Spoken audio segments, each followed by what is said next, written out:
You ever take off your shoes after a long flight and suddenly realize your feet look less like human appendages and more like two overstuffed bratwursts? Yeah, you're not mutating. What you are experiencing is a completely normal, yet slightly horrifying phenomenon known in the medical world as gravitational edema, which is basically doctor speak for gravity made your foot juices go down, and now they can't get back up. It happens on airplanes, it happens on long road trips, and it happens if you just sit at your desk for 14 hours straight playing video games. But to understand why your shoes suddenly fit like they're 2 sizes too small, we have to look at the incredibly flawed plumbing system that is the human body. Your heart is a fantastic pump. It is relentlessly shooting oxygen-rich blood out to every corner of your body, including all the way down to your toes. Getting the blood down there is the easy part. Gravity does half the work.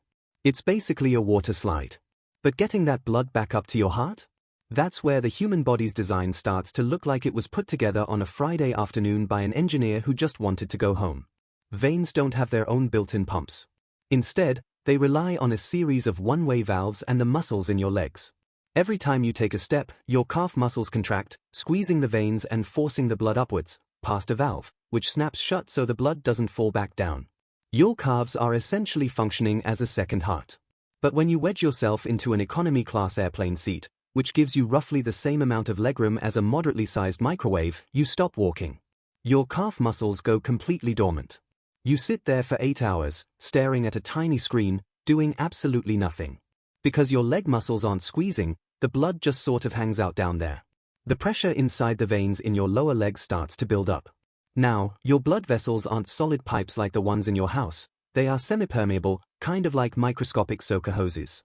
When the pressure inside those vessels gets too high from all that pooled blood, the watery part of your blood, the plasma, literally gets squeezed out through the walls of the capillaries and into the surrounding soft tissue of your feet and ankles. It has nowhere else to go. So, it just sits there, turning your feet into water balloons. And if you're flying, the airplane cabin itself is actually making things worse. Cabins are usually pressurized to feel like you're standing at an altitude of about 6,000 to 8,000 feet. The air pressure outside your body is lower than normal, which makes it even easier for that fluid to expand and leak out of your tissues. Add in the fact that airplane air is drier than a desert, causing you to get dehydrated, which ironically makes your body hold onto water even more desperately, and you have the perfect recipe for sausage toes. Speaking of things pooling at the bottom and slowly losing circulation, you should probably subscribe to this almost dead YouTube channel before the algorithm finally takes it round back and puts it out of its misery. Now, you might be thinking, well, if gravity is the enemy, what happens to animals that are really, really tall? This is where things get genuinely fascinating. Take giraffes. A giraffe's heart is 2 feet long, weighs 25 pounds, and beats incredibly fast just to launch blood all the way up its massive neck to its brain. Because of this, a giraffe has a resting blood pressure of around 280/180, which is over double that of a healthy human. By all laws of physics, the hydrostatic pressure at the bottom of a giraffe's long, spindly legs should be so unfathomably high that their hooves should just explode, or at the very least, swell up to the size of beach balls. But they don't. And the reason they don't is that giraffes are essentially wearing permanent, biological compression socks. The skin and connective tissue around their lower legs is incredibly thick, tight, and completely inelastic. It physically does not allow fluid to leak out of the blood vessels because there is no room for it to go. Nature literally invented compression garments millions of years before we started selling them in airport gift shops for $40 a pair. In fact, back in the 1980s, NASA researchers actually studied the skin of baby giraffes to help design better gravity suits for astronauts to keep their blood from pooling during the massive G-forces of reentry.